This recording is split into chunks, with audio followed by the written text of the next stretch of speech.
When I think back on all the twisting roads my life has taken, especially the moments that appeared without warning and quietly changed everything, one memory always floats to the surface before any other. It wasn't loud or dramatic. There were no grand plans, no countdown, no clear destination waiting at the end. It began softly, almost accidentally, with me, a stubborn little donkey, and a journey that would forever transform how I understood patience, friendship, and the beauty hidden in slow living. My name is Emily, and I grew up in a small, peaceful town nestled deep in the heart of Colorado. It was the kind of place where time seemed to move gently, like a river flowing steadily without rushing. Tall mountains framed the skyline like ancient protectors, watching over golden fields and wide-open skies. Dirt roads stretched between farms, and sometimes you could hear horses' hooves tapping softly against gravel, echoing into the afternoon air. My father, Mark, was known around town for his love of animals. He believed creatures had souls just as deep as people did. Often, while we fed the horses or watched birds gather at the fence, he would say, "Every animal has its own story, Emily. You just have to be still enough to hear it." At the time, I smiled and nodded, but I didn't truly understand what he meant, not until Charlie came into my life. Charlie was no ordinary donkey. He wasn't sleek or pretty like the horses you saw in calendars. His gray coat was patchy and rough, his ears long and droopy like worn-out curtains, and his hooves weren't perfectly shaped. But his eyes, those deep brown eyes, held something rare. They were calm, thoughtful, and strangely wise, like he had lived 100 lifetimes. And stubborn? Oh yes. Charlie could outstubborn anyone.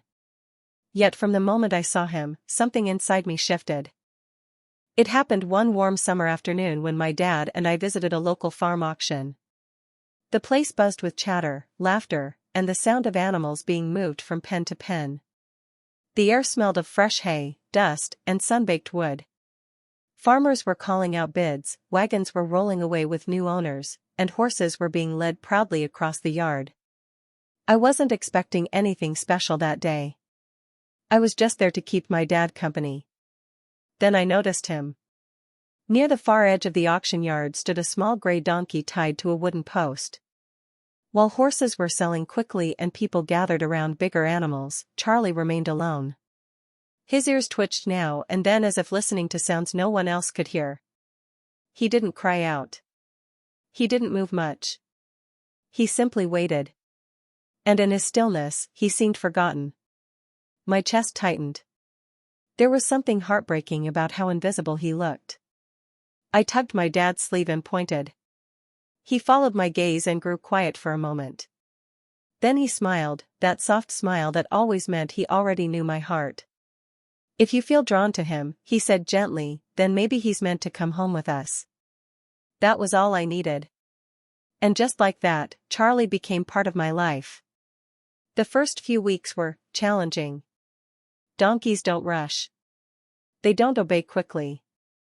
They think before every step. Leading Charlie anywhere felt like negotiating with a brick wall that had opinions. Sometimes he'd stop mid-path, plant his hooves firmly into the ground, and refuse to move another inch no matter how much I begged. Feeding him was another adventure. One day he loved apples. The next day he rejected them completely. Sometimes oats were acceptable, sometimes only grass would do. But little by little, we learned each other. Without realizing it, a bond quietly formed. That summer, I began walking Charlie along the trails behind our house. At first, they were short strolls. Then they turned into longer walks. Then into half-day hikes. The more we walked together, the more peaceful I felt. One evening, as we sat watching the sunset paint the sky in orange and pink, an idea slipped out of my mouth. What if we went on a real journey? I asked my dad. Not just walks, but a trip. He laughed. "You and a donkey traveling the countryside," he said, shaking his head. "That will take more patience than you can imagine." Then his expression softened. "But sometimes the best adventures are the ones we don't overplan." So we prepared. I packed a small bag with water bottles, dried snacks, a blanket, my journal, and of course, apples for Charlie. When the morning finally arrived, the sky glowed with soft sunrise colors. Charlie stood beside me, ears flicking back and forth, almost as if he knew something special was beginning. We didn't choose a destination. We simply started walking. Some days we followed forest trails where tall pine trees whispered in the wind. Other times we crossed wide meadows filled with wildflowers swaying like colorful waves. Charlie walked slowly but confidently, teaching me without words that life didn't need to be rushed. On the second day, we faced our first real challenge, a fast-moving river. I assumed we'd cross easily. Charlie disagreed. He froze at the edge, shook his head, and refused to move. I pulled gently. I encouraged him. I pleaded. Nothing worked. Finally, frustrated and tired, I sat down on the riverbank. Then I remembered my dad's words, patience. So I waited. After a long while, Charlie stepped forward slowly, sniffed the water, tested it with one hoof, then another. Step by step, he crossed. That moment changed me. I learned that progress isn't about forcing, it's about trusting the pace. Along our journey, we met wonderful people. A family camping by a creek shared fresh bread and laughed in surprise when they saw a girl traveling with a donkey. Their little boy begged for a short ride, and Charlie carried him gently like he understood how precious he was. An elderly woman invited me to sit on her porch and told stories about the donkey she once owned. Donkeys aren't stubborn, she said softly. They're careful. Her words stayed with me. At night, I lay beneath skies so full of stars they felt alive. Charlie rested nearby, glowing faintly in moonlight. I talked to him about my dreams, my fears, and everything I kept inside. He listened in his own quiet way. There were tough days too, days when my feet ached, my shoulders burned, and doubt whispered that I should quit. Once, when I was close to crying, Charlie nudged me gently from behind. I turned, and his calm eyes met mine.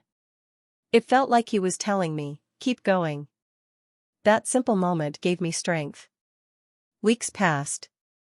I wrote endlessly in my journal, drawing rivers, describing sunsets, capturing every lesson. By the time we finally returned home, I wasn't the same girl. I was stronger. Calmer. More patient. Charlie had taught me how to slow down. The journey had taught me endurance. Strangers had taught me kindness. And friendship had taught me love doesn't always come in expected forms. When we arrived back in town, neighbors gathered in amazement. My dad hugged me tightly and laughed. You two created a story of your own, he said.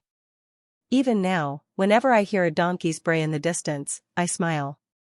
Because I remember that dusty auction. I remember the quiet beginning. And I remember the adventure that changed my life. Not because of the miles traveled, but because of the unbreakable bond between a girl and her donkey, moving forward together, one patient step at a time.